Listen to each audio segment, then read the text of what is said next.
আমি এখন আছি জেভেনেক মনেস্ট্রি, যা সান মেরি মনেস্ট্রি নামেও পরিচিত। এটি ভ্লোরের কাছাকাছি একটি সংরক্ষিত বাইজেন্টাইন যুগের ধর্মীয় স্থান।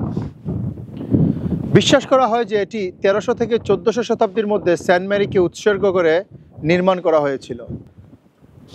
এই মনেস্ট্রি কমপ্লেক্সের ভিতরে একটি গির্জা রয়েছে, যা বাইজেন্টাইন স্থাপত্যের উদাহরণ দেয়, যার মধ্যে একটি ক্রুশ আকৃতির পরিকল্পনা রয়েছে। গির্জাটি 1800 শতাব্দীর বিখ্যাত আলবেনিয়ান শিল্পী টেরপো জোগ্রাফি দ্বারা নির্মিত একটি সেন্ট মেরির আইকন রয়েছে। এই দ্বীপটির নাম হচ্ছে জাবারনেক দ্বীপ। এই দ্বীপটি 300 মিটার একটি কাঠের সংযুক্ত পথ দ্বারা মূল ভূখণ্ডের সাথে সংযুক্ত করা হয়েছে।